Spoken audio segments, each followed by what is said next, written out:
સામાજિક વિજ્ઞાનની અંદર પાઠ 1 ભારતના ભાષા વિશે અભ્યાસ કરવાના છે। તો મિત્રો બધાને ખબર જ હશે કે આપણા દેશનું નામ શું છે? વેરી ગુડ, આપણા દેશનું નામ ભારત છે। તો ભારત એ આપણો દેશ છે અને વારસો એટલે શું? તો મિત્રો બધાને ખબર જ હશે કે વારસો એટલે શું? તો આપણને વારસો એટલે કે આપણને આપણા પૂર્વજો તરફથી જે કંઈ પણ ભેટ સ્વરૂપે પ્રાપ્ત થયું હોય તેને આપણે વારસા તરીકે ઓળખીએ છીએ। તો મિત્રો બધાને ક્લિયર થઈ ગયું? ભારતનો વારસો એટલે શું? તો ભારત એટલે આપણો દેશ અને વારસો એટલે કે આપણને આપણા પૂર્વજો તરફથી જે કંઈ પણ ભેટ સ્વરૂપે પ્રાપ્ત થયું હોય તેને વારસો તરીકે ઓળખીએ છીએ। તો આપણે ભારતના વારસા વિશે અહીં અભ્યાસ કરવાના છે। તો ભારત પ્રાચીન સંસ્કૃતિ ધરાવતો દેશ છે।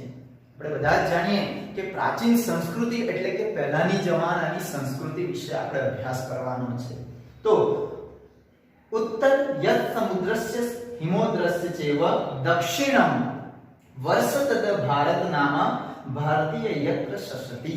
એટલે આ શ્લોકની અંદર એવું કહેવામાં આવ્યું છે કે સમુદ્રની ઉત્તરે અને હિમાલયની દક્ષિણે આવેલા દેશનું નામ છે ભારત। ભારત દેશની અંદર કોઈ શુભ કાર્ય પ્રસંગે જો લેવામાં આવતું હોય, જો નામ હોય તો એ છે ભારત વર્ષ, ભારત ખંડ, જંબુદ્વીપ કે આર્યવ્રત તરીકે ભારત દેશને ઓળખવામાં આવતો દેશ છે। ભારતનું સ્થાન અને વિસ્તાર વિશે જોઈશું। તો મિત્રો બધાને જ ખબર છે કે આખા વિશ્વની અંદર વિસ્તારની દ્રષ્ટિએ જો જોવા જઈએ તો ભારત દેશ એ 7મા નંબર પર આવતો દેશ છે અને વિસ્તારની દ્રષ્ટિએ, વસ્તીની દ્રષ્ટિએ જો જોઈએ તો વસ્તીની દ્રષ્ટિએ ભારત દેશ બીજા નંબર પર આવતો દેશ છે। તો ભારતની અંદર ભારત એ વૈવિધ્યસભર વારસો ધરાવતો દેશ છે। ભારત એ શું?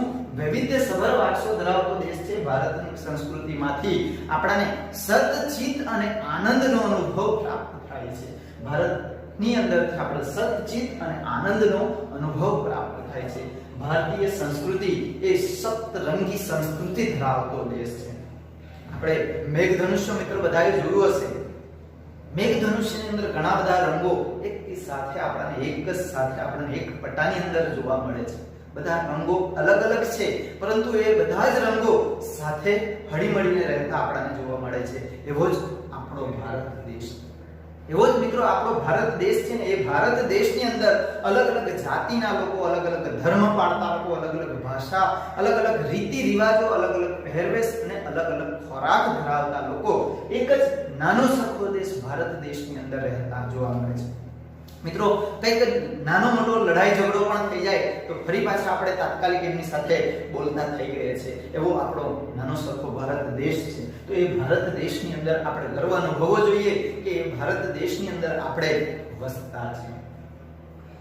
ભારતની અંદર સંસ્કૃતિનો અર્થ એટલે શું? સંસ્કૃતિનો અર્થ એટલે આપણે બધા જાણીએ કે સંસ્કૃતિ ભારતની અંદર જન્મનાર તમામ લોકોની સંસ્કૃતિ જુદી જુદી છે અને આ જુદી જુદી સંસ્કૃતિ ધરાવતા લોકો આપણા ભારત દેશની અંદર જોવા મળે છે। તો સંસ્કૃતિ એટલે માનવ મનનું ખેડાણ, મનુષ્યનું મન જે છે, મનુષ્યનું મન છે એનું ખેડાણ થતું હોય અને સંસ્કૃતિ તરીકે ઓળખવામાં આવે છે। માનવીની ગુફાથી ઘર સુધીની વિકાસ યાત્રા, બીજો મુદ્દો જોઈશું આપણે કે ગુફાથી ઘર સુધીની મનુષ્યની વિકાસ યાત્રા। પ્રાચીન સમયની અંદર જોઈએ કે પ્રાચીન સમયની અંદર મનુષ્યને આદિ માનવ તરીકે ઓળખવામાં આવતો હતો અને આ આદિ માનવ પ્રાચીન સમયની અંદર એટલે કે પહેલાના સમયની અંદર ગુફાઓની અંદર રહેતો હતો। જ્યારે આજે 21મી સદી આવી ગઈ છે અને 21મી સદી એટલે કે વિજ્ઞાન અને ટેકનોલોજીનો યુગ તરીકે ઓળખવામાં આવે છે અને આ વિજ્ઞાન અને ટેકનોલોજીના યુગની અંદર મોટા મોટા આલીશાન મકાનો, મહેલો બની ગયા છે અને એવા આલીશાન મહેલોની અંદર મનુષ્ય આજે વસવાટ કરે છે। એટલે કે ગુફાથી ઘર સુધીની મનુષ્યની વિકાસ યાત્રા, ગુફામાં રહેતો હતો મનુષ્ય અને ત્યાંથી કાળક્રમ બદલાતા આજે મોટા મોટા મકાનો, રાજમહેલોની અંદર મનુષ્ય રહે છે। ત્યાં સુધી જે કંઈ પણ ઉતાર ચઢાવ મનુષ્યના જીવનની અંદર આવ્યા છે તેની ઘટના એટલે સંસ્કૃતિ। સંસ્કૃતિ એટલે કે જેમાં માનવ સમાજની ટેવો, મૂલ્યો, આચાર વિચાર, રહેણી કહેણી અને જીવનને ઉચ્ચતમ ધ્યેય સુધી લઈ જતા આદર્શોનો સરવાળો એટલે કે સંસ્કૃતિ. સંસ્કૃતિ એટલે માનવ મનનું ખેડાણ. સંસ્કૃતિ એટલે ગુફાથી ઘર સુધીની મનુષ્યની વિકાસ યાત્રા.